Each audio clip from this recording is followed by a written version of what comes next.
नमस्कार दोस्तों। अद्भुत ज्ञान गाथा में आज हम चिदाकाश गीता के श्लोक संख्या 74 की व्याख्या करेंगे। चिदाकाश गीता भगवान नित्यानंद की वाणी का संग्रहित रूप है। जो लोग भगवान नित्यानंद के बारे में नहीं जानते उन्हें बता दें कि पिछली शताब्दी में दक्षिण भारत में एक महान सिद्ध ने अवतार लिया था। उन्हें हम स्वामी नित्यानंद के रूप में जानते हैं। उनके भक्त उन्हें प्रेम से बड़े बाबा या भगवान नित्यानंद भी कहते हैं। भगवान नित्यानंद साल 1922 से 1924 के बीच अवधूतावस्था में कुछ बोला करते थे।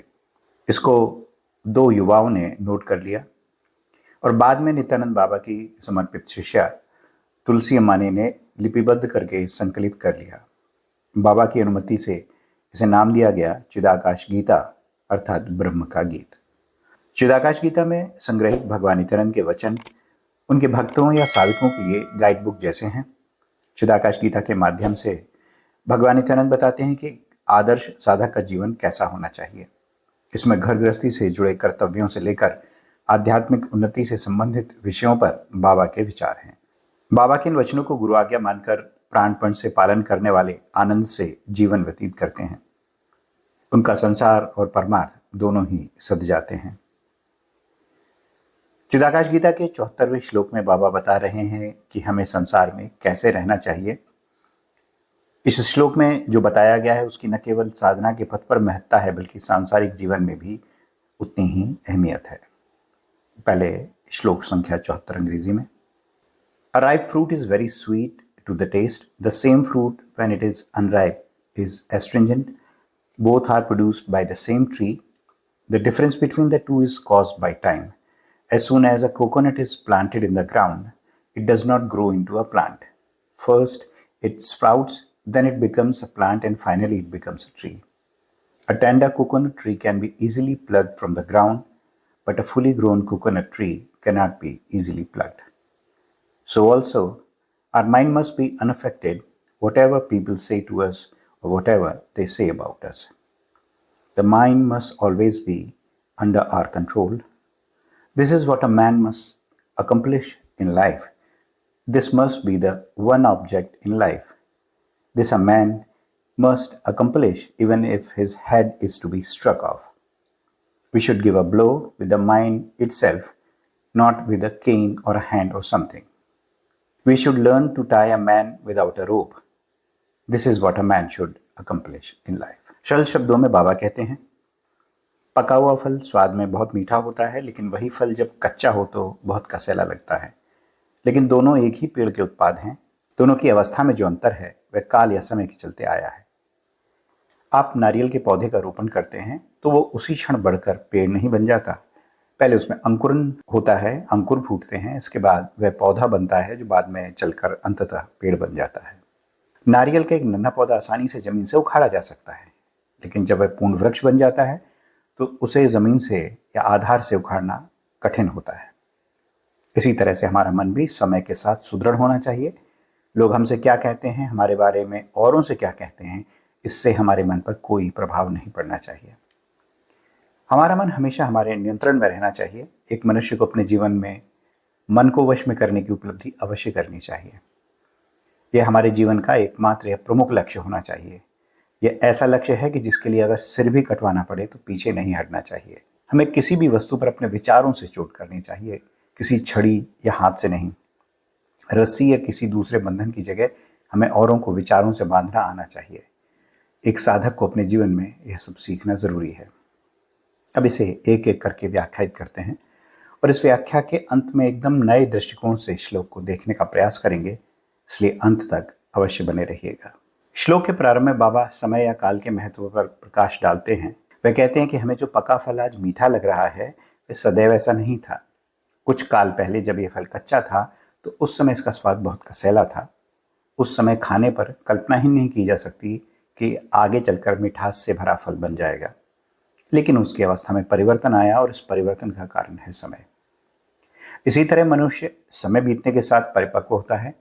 आज का गुणी ज्ञानी व्यक्ति कभी अबोध, अनजान और अज्ञानी था, लेकिन समय के साथ उसे अनुभव हुए।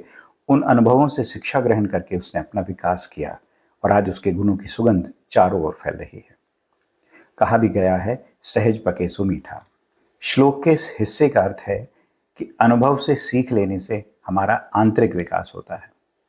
यही हमारे जीवन का लक्ष्य भी होना चाहिए कि हम पल प्रतिपल और विकसित हों। इस श्लोक में यह भी निहित है कि प्रत्येक व्यक्ति में श्रेष्ठतम होने की संभावना निहित होती है। समय के साथ और सही सीख से वह उत्तरोत्तर विकास करता है। आज जो पापी है वह कल एक संत बन सकता है। अंग्रेजी के प्रसिद्ध लेखक ऑस्कर वाइल्ड ने एक जगह कहा है, every saint has a past and every sinner has a future. बाबा ने इसे नारियल के वृक्ष के दृष्टांत से समझाया है, और नारियल के पेड़ के ही उदाहरण से बाबा हमें एक और बात बताते हैं, वो ये कि समय से मिलने वाली सीखों को जीवन में उतार कर परिपक्व हुआ मनुष्य, या कहें कि उसका मन इतना सुदृढ़ हो जाता है कि वह जीवन के झंझावातों से विचलित नहीं होता। संसार उसके साथ कैसा व्यवहार करता है उससे उस पर कोई प्रभाव नहीं पड़ता। जैसे भक्त शिरोमणि मीराबाई जी श्याम सुंदर कृष्ण कन्हैया की भक्ति में इतनी लीन हो गईं कि समाज परिवार उनके बारे में क्या सोचता है उससे उन्हें कोई फर्क नहीं पड़ा। बाबा के इस श्लोक से एक और मणि रूपी अर्थ निकलता है, और वह है धैर्य का। हमें संसार को देखकर, औरों की प्रगति को देखकर अधीर नहीं होना चाहिए। हम भी प्रगति के पथ पर हैं, हमें इसका भरोसा होना चाहिए। एक दिन हम भी वैसे ही होंगे जैसा हम चाहते हैं। संत कबीरदास की वाणी में, धीरे धीरे रे मना धीरे सब कुछ होए, माले सींचे 100 घड़ा ऋतु आए फल होए। हमारा मन बाह्य और आंतरिक विक्षोभों से अप्रभावित रहना चाहिए। इस पर जोर देते हुए बाबा कहते हैं, हमारा मन हमेशा हमारे नियंत्रण में रहना चाहिए। मन पर नियंत्रण करना प्रत्येक मनुष्य के लिए बहुत आवश्यक है। राधा रानी भाव में निमग्न वृंदावनवासी संत प्रेमानंद जी महाराज इसी बात को कहते हैं कि मन की हर बात मानने और मन के हाथों विवश लोगों की वजह से ही इस संसार में जेलें भरी पड़ी हैं। जेल में बंद कैदी अपने मन पर नियंत्रण न कर सके और मनमाने व्यवहार की वजह से अपराधी बने। इसी को रेखांकित करते हुए बड़े बाबा कहते हैं, मन को नियंत्रण में रखना हमारे जीवन का प्रमुख लक्ष्य होना चाहिए। मन पर नियंत्रण करने के अपने लक्ष्य में हमें अगर ज़रूरत पड़े तो अपना सिर भी कटवाने से पीछे नहीं हटना चाहिए। यहाँ सिर कटवाना एक प्रतीक है। पहला प्रतीक है कि मन पर नियंत्रण करना और हमारा जीवित रहना दोनों परस्पर एक दूसरे के पर्याय हैं। अगर मन पर कंट्रोल नहीं है तो हमारा जीवन मृत्यु के समान है। इसका दूसरा प्रतीक है कि मन पर नियंत्रण के लिए हमें अपना सिर कटवाने से पीछे नहीं हटना चाहिए, यानी अपने अहम को समाप्त करने से नहीं चूकना चाहिए, क्योंकि हमारा मन हमारे अहंकार को बलवान करता है। इसलिए अगर मन को अपने वश में करना है तो हमें पहले अपने अहंकार को समाप्त करना होगा। इस श्लोक का अंतिम भाग विचारों की शक्ति को दर्शाता है। बाबा कहते हैं कि विचारों की चोट छड़ी या हाथ की चोट से ज्यादा असरदार है। किसी को बलपूर्वक किसी बात के लिए राजी नहीं किया जा सकता, लेकिन अपने विचारों से उसे प्रभावित करके आप अपने अनुकूल बना सकते हैं। विचारों की शक्ति किसी भी रस्सी से अधिक शक्तिशाली है। रस्सी के बंधन तो काटे जा सकते हैं, लेकिन हमारे विचारों या भावों के बंधन तो एक जन्म क्या जन्म जन्मांतरों तक चलते हैं। विचार तभी शक्तिशाली होंगे जब हमारा मन हमारे नियंत्रण में होगा। इसलिए मन पर नियंत्रण हमारा पहला उद्देश्य होना चाहिए। इस पूरी व्याख्या को इस नजरिए से देखते हैं कि भगवान नित्यानंद ने इसके माध्यम से सिद्धावस्था के लक्षणों की चर्चा की है।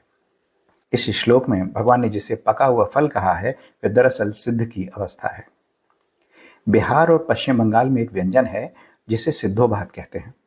इसमें एक बर्तन में चावल, आलू, प्याज वगैरह को डालकर पकाया जाता है। जब ये पक जाते हैं तो इसमें नमक, मिर्च और सरसों का तेल वगैरह डालकर मिलाकर चाव से खाया जाता है। यहाँ सिद्धो भात का अर्थ है पका हुआ चावल। सिद्ध अर्थात पका हुआ। सदोकड़ी भाषा में भी साधुगण जब भोजन अपना बनाते हैं तो चावल या भोजन पकने को कहा जाता है कि चावल सिद्ध हो गए हैं या भोजन सिद्ध हो गया है।